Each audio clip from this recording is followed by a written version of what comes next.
Hey, everybody, welcome back. We are back in 2021, and this is Beyond the Saga, where we explore all the other stories out in the galaxy beyond the Skywalker saga. I am here with, of course, Hannah Burr. How are you? Happy New Year. Happy New Year. I'm doing well. How are you? I'm doing good. This is the first year, for some reason, it's weird. We're 8 days into the new year now, but I start to question myself, like, when do you stop saying Happy New Year? Yeah. I don't know.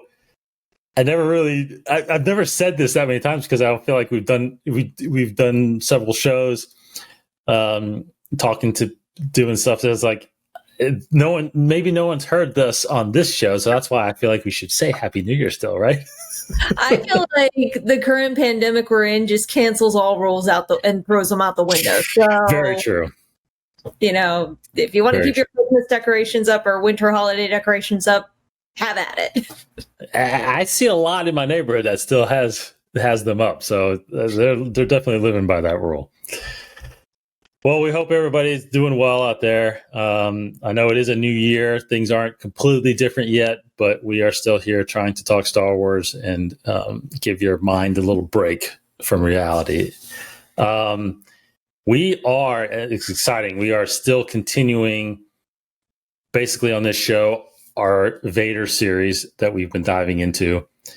We took a little break. We talked about Thrawn, the first book of the Timothy Zahn canon trilogy, and then we talked about Jedi Fallen Order, which I think was a great discussion. We got a lot of people talking about that. But now we're back with Vader Volume 3, which is this book right here. And it is the Shu-Torun War. Shu-Torun being a system that gets basically this entire book takes place on. Yes, so this collects, so real quick, it's still written by Kieron Gillen, which has done this entire run so far. This book, though, collects Vader Annual number 1, and then issues 16 through 19. So I will say, some people, if they're not too familiar with comics, what an annual is every year during a series, the publishers usually put out what's called an annual, and it's basically a separate story that happens with the main characters. Now, in this case, it is a separate story that you don't have to technically read, but it does add to the context of what you get out of 16 through 19. Was that what you agree with? Yeah. Oh, absolutely. Significantly, it just brings that context into view. Yes. So we'll be talking about that in this episode. So Hannah, first off, just as usual, overall impressions as we get into Volume 3 of this book right here. What do you think? I would definitely say, out of the ones that I've read previous to it, it doesn't have the most action. Mm-hmm, mm-hmm. It's not that it's boring. It's just a lot of information heavy. Mm-hmm. And I think the best way to describe it is that it's a little sample of how the Empire grew in its power and control over the different planets and kingdoms, and how it maintained it, especially after the destruction of the first Death Star. Right. Very true.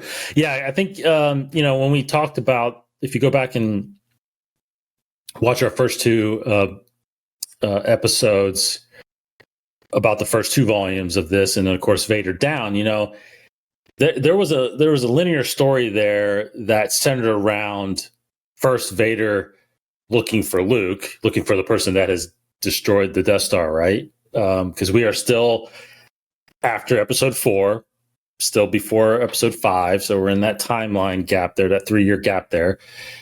We had this storyline of him discovering Luke, and then, of course, getting set up, and the incredible story that we got out of Vader Down, where he's just wiping down rebels, right?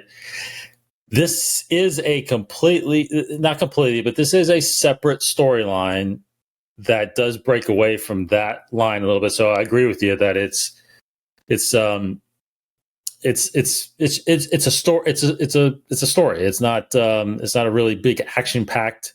There's a war going on, but there's less. You don't really see too much of that. It is centered around Vader and what his involvement is, and like you said, it's very to the point of representing what the Empire is. Because I found, we talked about it earlier, and you can kind of expand on this. I found it very interesting that that there, even after 20 years of the Empire establishing itself and the Republic falling, that there's still planets out there that haven't fully conceded to the Empire. And especially, I think you brought up, which is a good point, with the Death Star exploding, that could be, that was almost a symbol to people that, hey, maybe we don't need the Empire. Oh, absolutely. And I think because a lot of people, they saw the Death Star as a threat. Because I'm sure word got around about what happened to Alderaan. So of course people are scared. Of course people see it as a threat. But as soon as they hear that this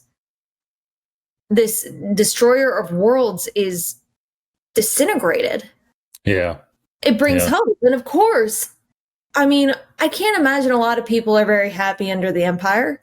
So when they hear that, they think, oh, there is a spark of hope. Oh, we can get out from under them. And then I think that's when Vader and probably others go to the planets and remind them, hey, we could do it again. Remember what we've done for you, and basically put that threat back in there. But also I think and the reason I think that is, I'm looking up my notes here, and you brought this up at the beginning of these issues, there are screen crawls. Yes, yeah. And the big line to me that stood out is Lord Vader travels to Shu-Torun with a message to reinforce their cooperation, which sends the clear message that it slipped somehow. Right. And this takes place after the Death Star being destroyed. Then that has to be the reason why people are starting to think, maybe I should join the rebellion. Maybe they should, maybe I should help them out. Yeah. Or maybe the Empire isn't as powerful as they seem. Right. So that's kind of the premise of this story is, as with most planets, now this planet, Shu-Torun, is located in the mid-rim. Again, which is very surprising because we've been told and known kind of from the movies and even the Mandalorian that the outer rim planets are the ones that usually don't fall under the jurisdiction of the Republic or the Empire, but those are that's where the scum and villainy and the scoundrels live and all that stuff. This planet is closer to the core; it's in the mid rim, so a little bit surprising, but. There is a rebellion going on this planet. There are resources on this planet that the Empire needs, and they're not going to let it fall. So that's why Vader is definitely there. There's a young queen that's running the planet now that Vader had a say, shall we say, in how she got to be queen. Yeah. So that's the premise of the story. Now, there's a couple of underlying things here. One big thing we want to talk about is the character that has been brought up in this series before. His name is Silo. He is I kind of just look at him as this big mad scientist in a way, experimental creation person kind of thing, right? So now we met all his creations early on in this series, and in this book, two that come kind of to the forefront also are what are called the twins, right? So you had a very interesting point about them in this book, Hannah. Go ahead. So without giving too much away, because it is the specifics are spoilers, but you almost see a really unique parallel to Luke and Leia. I'll dive a little deeper into that. So with Silo, in the previous issues, we see Palpatine basically create this group that he is testing and basically turning them into force wielders. Because, and he claims it's a way to test Vader, but the subtext of all of that is that the only way Palpatine teaches people is through fear and through the instinct of survival. Mm-hmm. So in this comic with the twins, Aelin and Morit, I think that's how you pronounce their names. Yes. You have one that has a very impulsive reaction to that motivation. Mm-hmm. And you have the other who is a little more thorough in their thinking. And that's a parallel to Luke and Leia. Now, don't get me wrong. There are times where Luke is very thorough in his thinking, but most of the time when we see him in the saga, he's very impulsive. And Leia is one that thinks everything through. Right. Typically. Sometimes she is also impulsive and has a temper. But but that's just an interesting parallel to see Vader interact with those two and the reader knowing, oh, that's like both of his kids. Mm-hmm. He doesn't Leia's his daughter at this point. I don't think. And then that actually leads to a moment where we realize Anakin isn't completely gone yet. Yes, that is all I'm going to say. That was pretty good. I didn't see it that way, obviously, when I first read it, but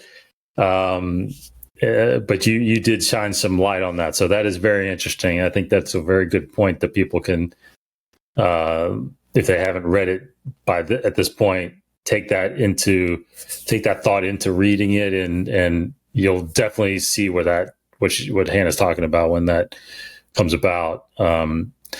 So it does. Another thing that I kind of thought was interesting in this was the scene early on too. I think it was issue 16, which is that scene with the Emperor, and we come off of the Vader Down series with what's that character's name? The Mon Calamari cyborg in a sense. Yeah, he defeated him in the previous issues, and basically shows the Emperor his failed attempt to remove Vader.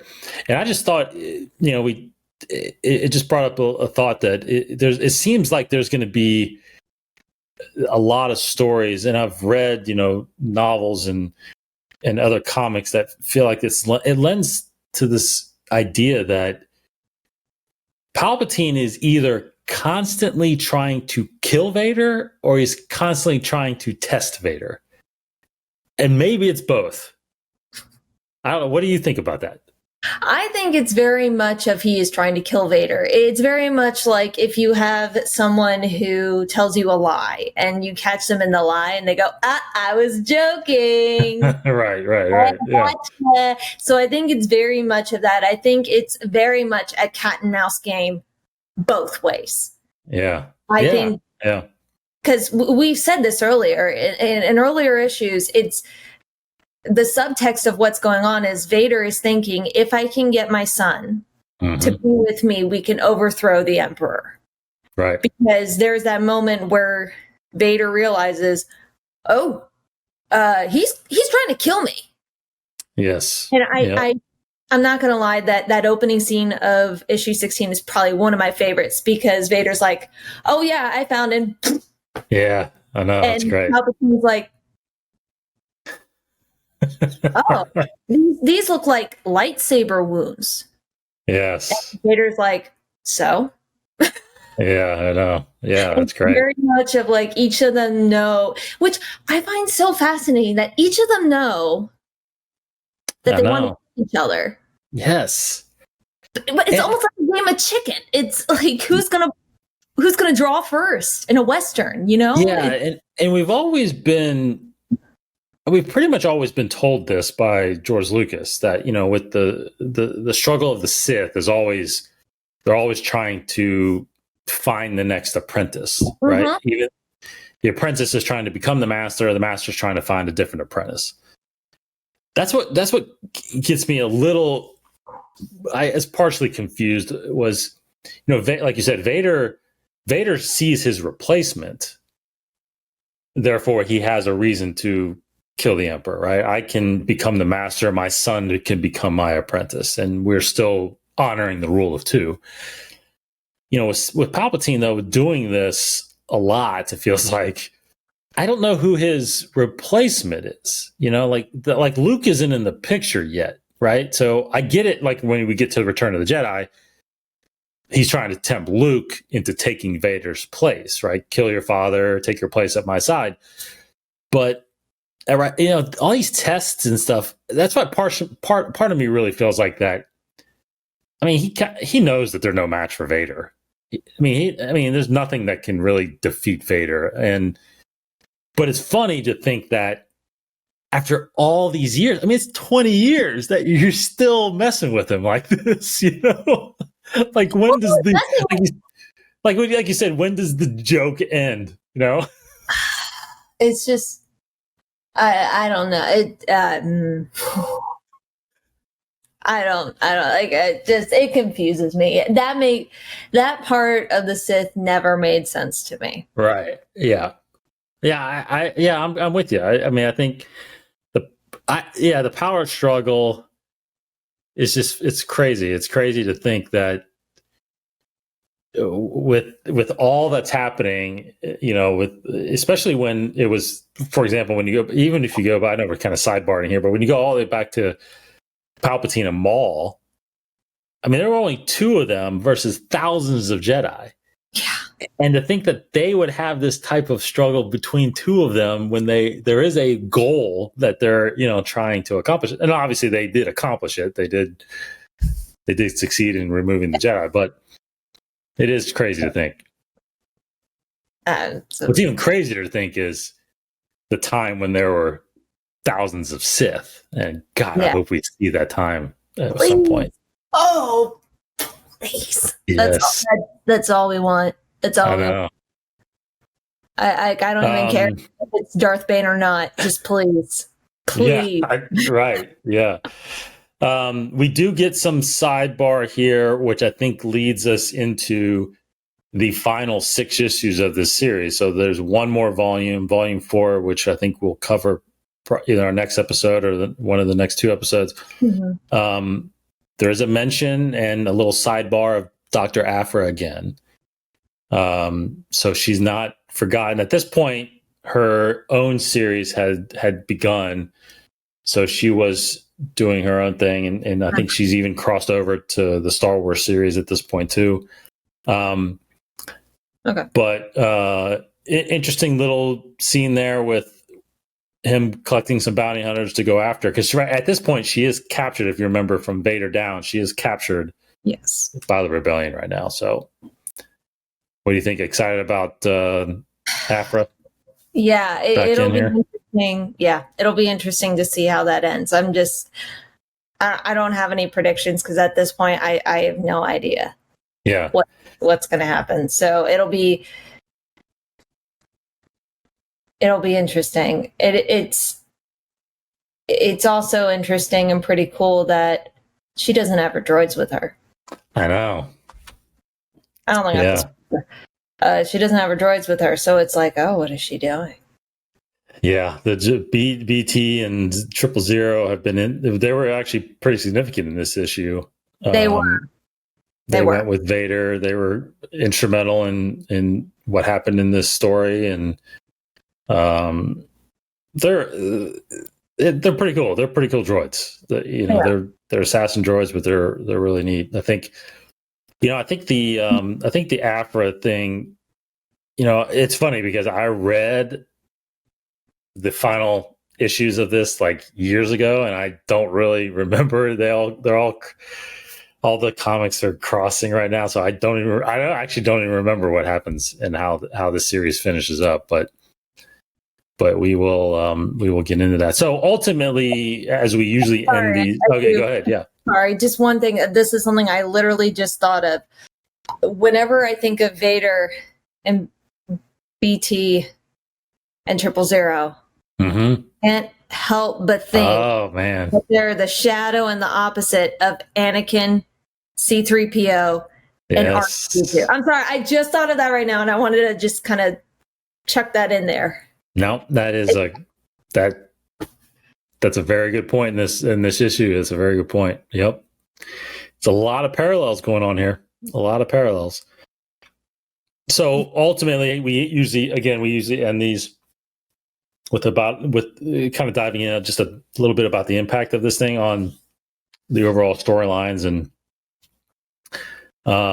I'll say that I think for me, there's not a lot of impact to me about, how it kind of lends itself to the storyline of the main saga or anything like that. I think, this is truly, to me anyway, I mean, and I don't want to be negative in a sense, but this is a storyline that you necessarily don't need to know. There's nothing really in this to me that stands out as thought-provoking enough to change my perception of any characters. I think it does, if anything, it does lend itself to what you said earlier, which is the state of the Empire at this point in the galaxy to other worlds, not just the rebellion, because obviously we've only known the perception of what the rebels are going through right now, and they're elated with the victory that they have destroyed the Death Star, but then they're still scattered in a sense, right? They're still trying to find another base and find out how they can, get more victories and whatnot. But this shows you, just gives you an idea of other worlds out there and what they think of the Empire and what they're trying to do in this part of the galaxy. So I don't know. What do you think about impact as far as if you have any different thoughts or feelings about characters or whatnot? Honestly, no. I completely 100% agree with you. I don't think it could be said any better. I think the only contribution this makes is definitely it gives us a little glimpse into other worlds' reactions or possible reactions to the destruction of the Death Star. But it also shows, it kind of shows how the Republic, or sorry, how Palpatine and Vader were able to control all of these worlds, and were able to recruit them, and the manipulation there. Because I think a lot of us just assume, you just have a bunch of stormtroopers go through, create a bunch of destruction, and boom, it's yours. It's a little more, at least if they do it the same way, which I don't think they did, with the way they did it with this planet. Mm-hmm. It's a little more subtle than that. Yeah, right. Which I think they needed to do with this specific planet because it has a bunch of resources that they need. So they kind of need people to be alive to work. So I think, honestly, that just gave a little bit of a taste of how they gained power and maintained power. Mm-hmm. Mm-hmm. Another quick sidebar is I wonder if, there's a scene where Vader, in an attempt to basically make his point, he gives a gift to the Queen, which ends up being, I don't think this is a spoiler because it's not really related to the story too much, but he gives the Queen a gift of a piece of land or rock from Alderaan. And basically saying, look, if you still don't comply, this is what's going to end up your plan. I actually wonder if the back of Vader's mind, he knows that they're building another Death Star. He has to. All right. Okay. So, yeah. Because how else would you, know that you can destroy this planet? It would be very, very dumb of them to only make one Death Star and not go, we need a lot of these. If the galaxy is truly as big and they're truly as smart as they seem to be. Yes. There's no reason why, while Death Star 1 was operational, they were already working on Death Star 2. But we have never been told yet when Death Star 2 began construction. That is true. So that is very true. Because it does make sense that Death Star 2 could be built quicker, because now we know that it was only delayed because of Galen Erso. Yeah, that's true. Because the Death Star probably could get built faster, and that's why from maybe possibly episode 4 to 6, it only took 4 years. It wasn't fully done yet. It was partially done, but so I think there's always been speculation of why did it take so long to build the first one, but the second one was it looks like it's going to be shorter. But that's what we now know. Galen was the one holding it up. But anyway, but that was at this point, I guess Vader knows, but then again, we don't know. Yeah, we haven't been told whether or not construction has started, and I feel like there's a story out there somewhere that should say that or tell that eventually. But at one point, and I can't remember whether this was from a canon video game, TV show, or movie, but at one point did someone say that the Force could be so strong you could destroy a whole planet with it? I seem to remember someone saying that. I don't know. I don't know about that one. You might have to do some research on that one. Maybe I mean, it sounds like a video game. It sounds like maybe from... Oh, you know what? I think it was from Rise of the Old Republic, I think. Because in old canon, you could destroy a planet with the Force. Oh, yeah. That's definitely... Yeah, okay. So that definitely sounds like old canon. Yeah, that's old canon. They haven't brought that in yet. Yeah. Well, I think that is Vader Volume 3, unless you have anything else you want to add to it, Hannah. I don't know. I think we covered all the major points. Yes. Still very, very good addition to the series. Mm-hmm. Again, the entire series is only 25 issues. A couple more than that if you add in Vader Down and this annual. But we will get, there is that connection to Aphra, and I think here's the thing: is I don't remember, but I think Aphra comes back in this next storyline. We'll find out. That's right. We'll find out. So we'll be back next time to finish up this series, of course, and then continue on other stories taking place beyond the Skywalker saga. So thanks for joining us again. Keep hitting that subscribe button, and go to InsideTheForce.com for all our other shows. Thank you for joining us. Thank you so much, Hannah. Thank you. For one last time, Happy New Year. Happy New Year. We'll see everybody next time. Take care. May the Force be with you.